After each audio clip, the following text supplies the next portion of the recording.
Hi, I'm Jeffrey, and I'm busy being terrible. Before I was into sim racing, I was also into bread baking. So this weekend, I'm going to be making a loaf of sourdough bread, and I want to show you how I do it. So I need to get my starter out of the fridge. It's been in here for 2 weeks, untouched. So if I smell it, to me it smells like white wine. Your starter may smell different to you. It's all about the environment. But here, take a look inside and see. So you can see the little bubbles. That shows you that it's still active. There's a little bit of clear liquid on top. That shows it needs fed. Right now, I'm just going to leave it sit out on the counter for a couple hours.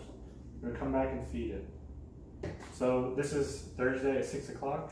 So by the time we actually bake this bread, it's probably going to be Saturday. So it's going to be a long video in the making. But we'll be back in a couple hours to give this a feeding. So I think this cup is a little bit big, so I actually poured just a little bit less in it. And it's somewhat important to sift your flour. It's not mandatory, but it definitely helps with the way the water and the way the starter mixes in. So 1.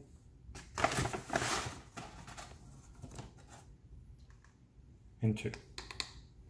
So it's really not quite a full 2. I think just the way the weight of the flour is, I've learned that this is more even. Okay, so that's the flour, and now I'll go get to the sink and add some water. So here I have 1 cup worth of water. Pour that in. So this is, again, this is a 1/4 of a cup.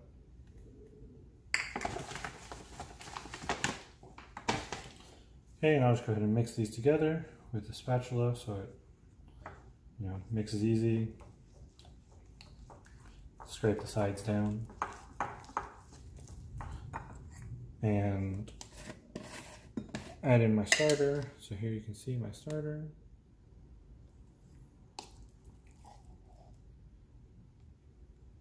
Okay, 1 big scoop of that. Pour it in here.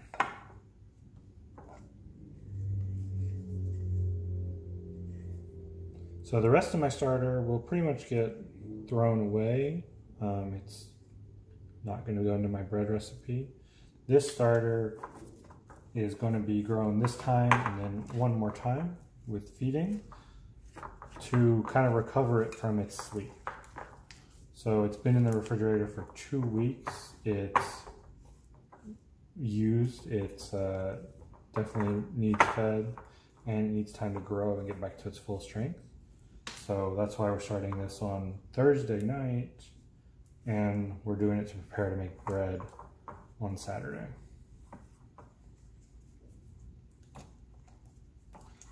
So I just mix this around, ensure it's all good. Scrape off my spatula.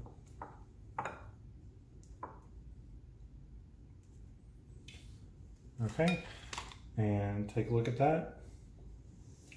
This is pretty much how it is. There's no bubbles in it right now. Everything got mixed out really well. But this will definitely grow. So I'm just going to cover this in plastic wrap. And I'll leave this for 12 hours. And I will come add to it and feed it again in the morning. Okay, so it's the next day. It's been a little more than 12 hours. So I'm going to feed the starter again. Take a look at how it is right now. You can see it's a lot more bubbly. There's a lot going on here. If you see like the texture, you can see it's still a little thin. It's actually been a little bit, it's been more than 12 hours, which is the issue. When you're feeding your starter, you want to feed it really every 12 hours. So I'm going to give it another 2 scoops of flour, 1 scoop of water. After this, it'll be ready for actual use in my recipe.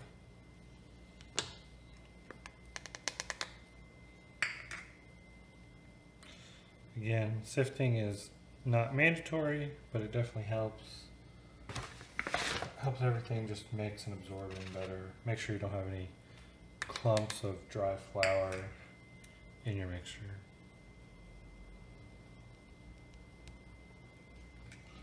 And the water.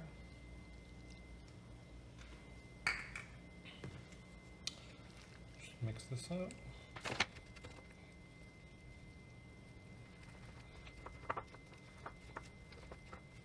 You just want to make sure you get all the dry flour to be absorbed in the water. You can see the consistency. This is, this is pretty thick. This is definitely thicker than like a pancake batter or cake batter.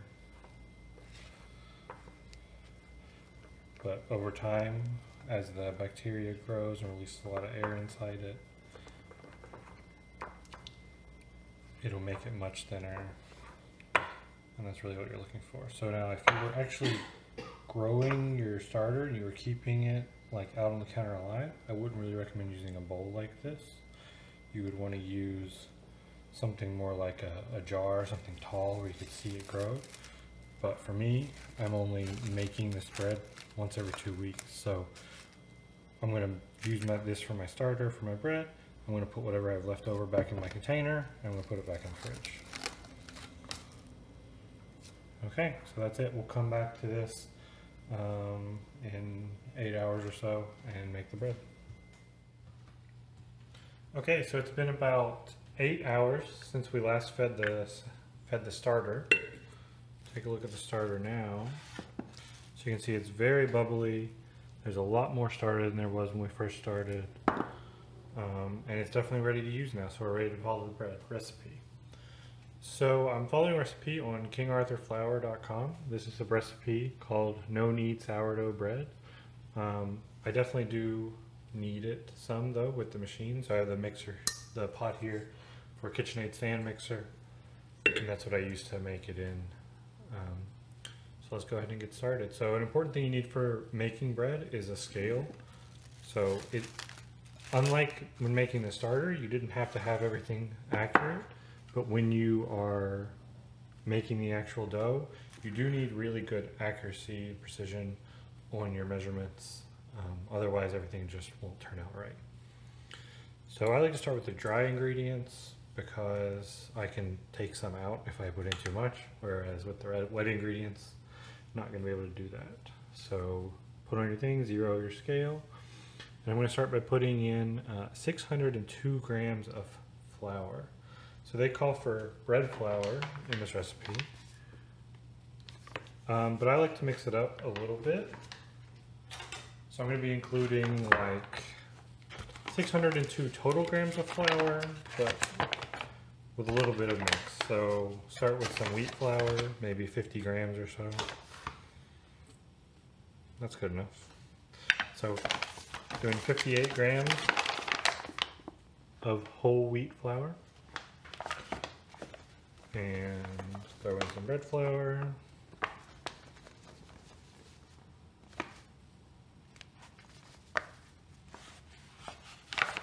About that much. And then I'll finish up with the all-purpose flour that we were using for our starter until I get to 602 grams.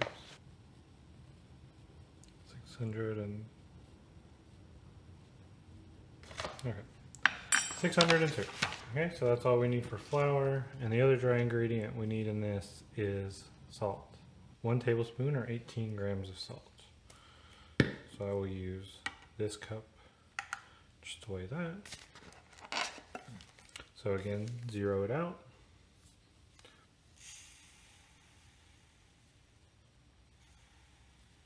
Okay, there, 18 grams, close enough. Okay, so now what I'm going to do is pour the salt here with the flour. And we use a combination of flours, so I want to mix them all up. So mix it with a spoon a little bit. Try not to throw it out of the bowl like that. And then I'm actually going to go ahead and sift it a little bit too, since I didn't sift it when putting it in. This will just help mix it up. Should it all just you don't sit there, I'm not going to, but just sit there a few times.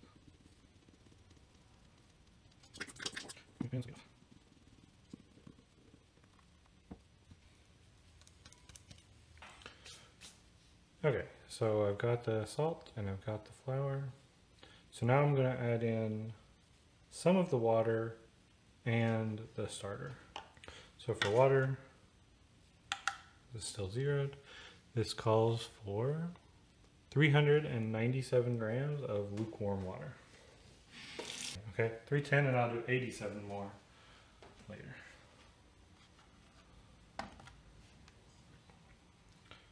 Okay, I'm gonna pour part of this in, not all of it. My secret for cooking this bread actually and making it what I think is better is to add in the water like really slowly as I knead the bread. So just a little bit, enough so my starter doesn't get dried out when I pour it in too quickly.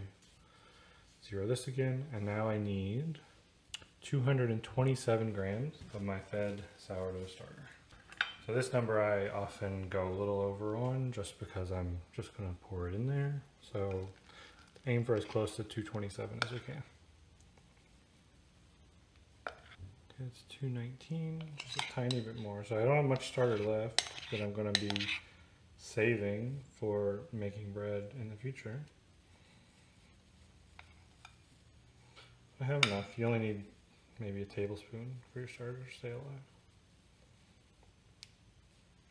Okay, 227, right on the money. Cover this back up and I can put it in my container later.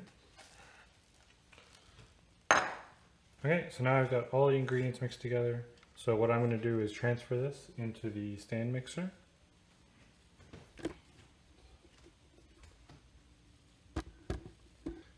And mix it up. And I'm just going to use directly the dough hook because it is going to be thick.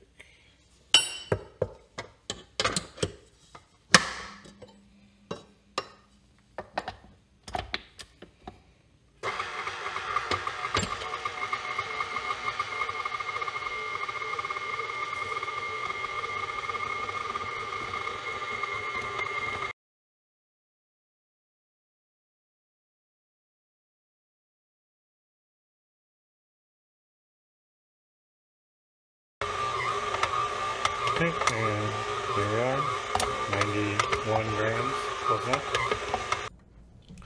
So now I just continue to mix and knead the dough. I turn the speed up higher and just let it keep going. And for me, the secret here is really adding the water in slowly. So just add a small amount of the water each time and ensure it fully gets incorporated and mixed in before adding more. Here, the water the recipe called for seemed to actually be a little bit too much. Now this could be maybe because increased humidity during the summer or the air conditioning's turned on when previously it wasn't when I was making this bread. So the consistency is not exactly perfect. The dough is a little bit too sticky and we see that throughout the rest of the video, but it definitely still works. It still makes a great loaf of bread. So just keep on watching and see it.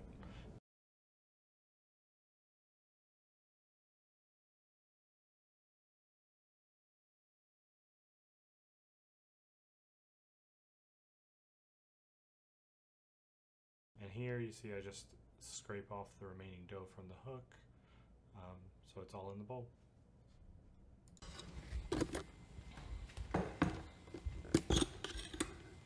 Okay, so now I'm just going to try to shape this into kind of a ball, make sure there's nothing sticking up high on the edges. You know, the best ball that you can make with this really wet dough.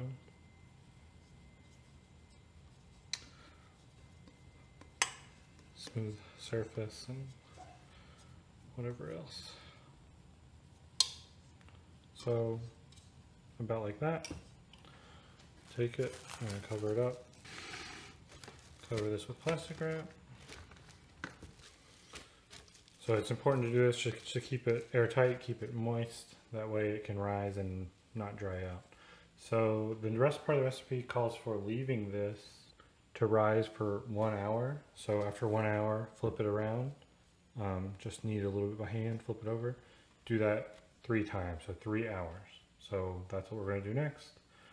So we'll come back in an hour and see that. Okay, so it's been 1 hour now.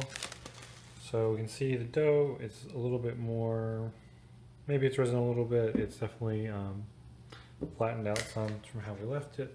So I'm going to take this scraper and just kind of fold it over on itself a few times. That's all we need to do.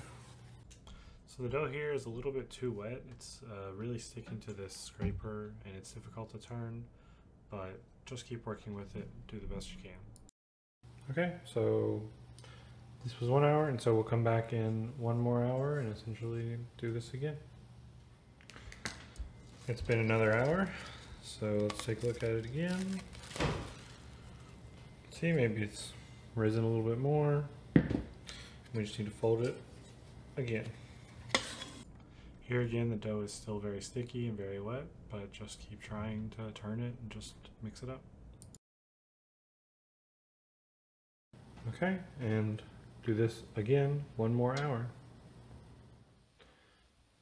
And now it's been an hour once again. So this is the third and final time that we'll just sort of flip the dough. Here you can see it.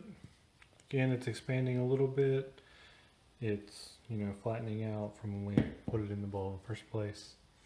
This time, instead of using the scraper, I'm just gonna use my hand. Maybe it won't stick to my hand as bad. We'll see. Just take it, flip it over. Using my hand here was much improved. I should have been doing this the whole time. The dough is still a little wet, but it just doesn't stick near as much to my hand as it was to the scraper. Okay, let me just wash my hand. And now the last step is that we put this into the last step for today is that we put this into the fridge and we continue with it tomorrow. So we want to leave it in the fridge for at least 8 hours, but I believe the recipe calls for up to 48 hours. So just get the plastic wrap on so it'll stay sealed, stay moist overnight.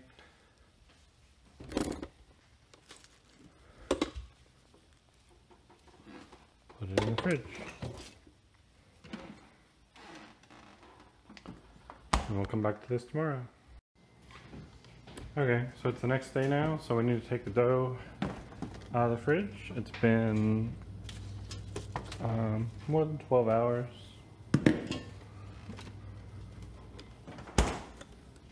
So we just going to pop the dough here, give it some time to rest for about 10 minutes. So to do that, we want to just take a little bit of flour and sprinkle it here so it doesn't stick to the board.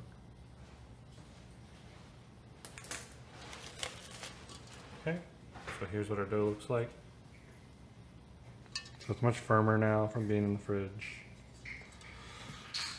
but it didn't really expand as much as I would have liked to see.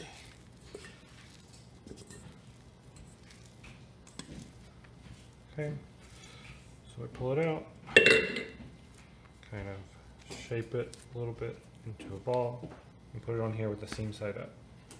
Now to cover it up, I'm just going to place the bowl on top of it, because the plastic wrap will really stick to it at this point. So we're going to leave it here for 10 to 20 minutes, just to let it come to room temperature.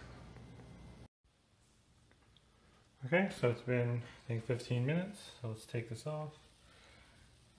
It's stuck a little bit.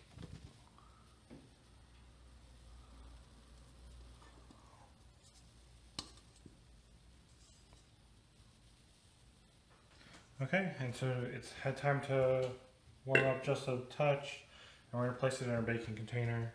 So for baking, I'm using this 22 centimeter. This is a thick aluminum Dutch oven with the lid. So the lid is going to be very important for baking.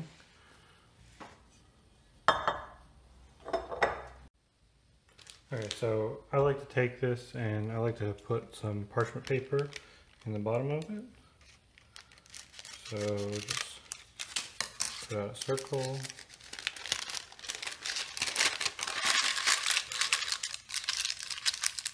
We'll place our dough up on this to ensure we don't have any stick to the bottom. So we're going to take our dough and just again put it into a ball like before, except this time we're going to put the seam side down.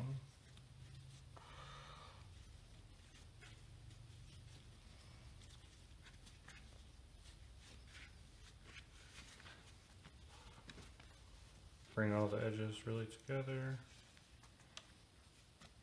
pinch it, and place it in the container. So now I'm going to cover this with the lid. This needs to continue to come up to room temperature for 3 hours before we're ready to bake. So just leave it here, 3 hours. Okay, it's been just about 3 hours. So let's turn the oven on, preheat it to 500 degrees.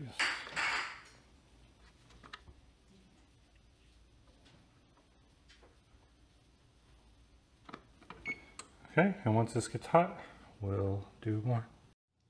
Okay, the oven's hot, so now we just need to score the top of the bread with marks to really let the, get the beautiful bread.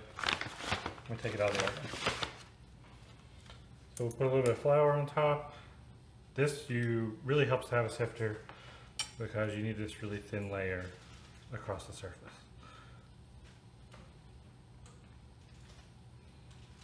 Okay, about like that. You can use like a lame like this. It's really just a razor blade or any extremely sharp knife would do. And we're just going to cut a crisscross pattern in it. So just 2 slashes this way, 2 slashes this way. Kind of even them up there. All right, and this is going to look beautiful when it comes out of the oven. So at 500 degrees, put this in the oven.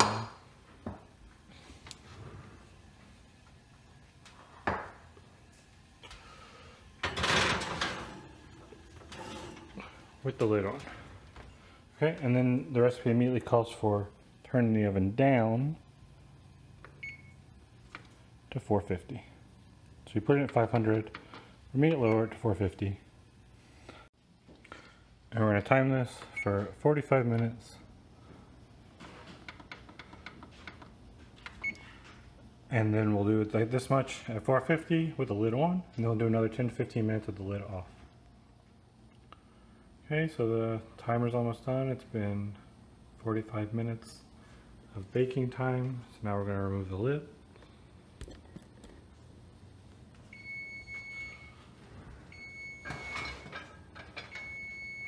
You can see the bread there. Looks good, actually.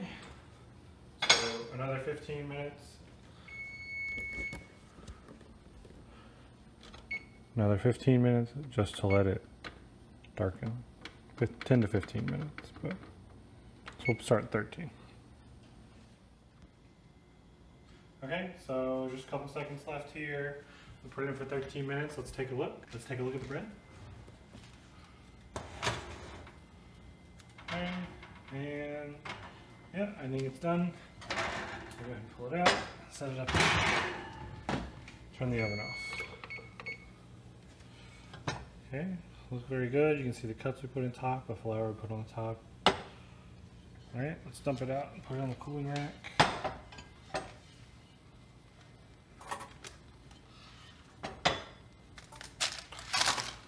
Okay, so this is what we made. Pretty beautiful bread, right? Okay, so the bread's had a couple minutes to cool here, cool enough to handle. You take the paper off the bottom. It's really not all the way cool, because we want to eat it while it's warm. So let's cut it open and see how we did.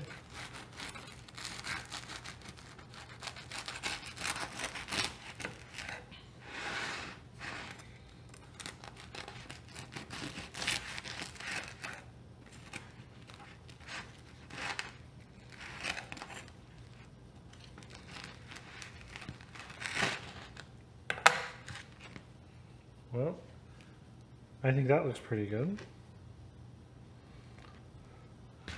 Cut a small piece off and give it a taste.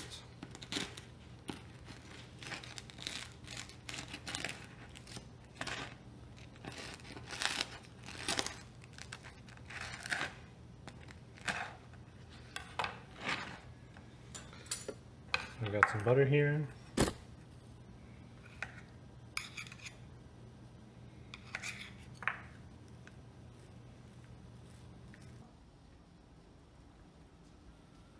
So it's really good bread. Got a nice sour flavor. Got a nice crunch on the outside. It's definitely worth all the hard work. You should make your own at home. And now you know how. So thanks for hanging with me. I'm Jeffrey. This is Busy Being Terrible. See you next time.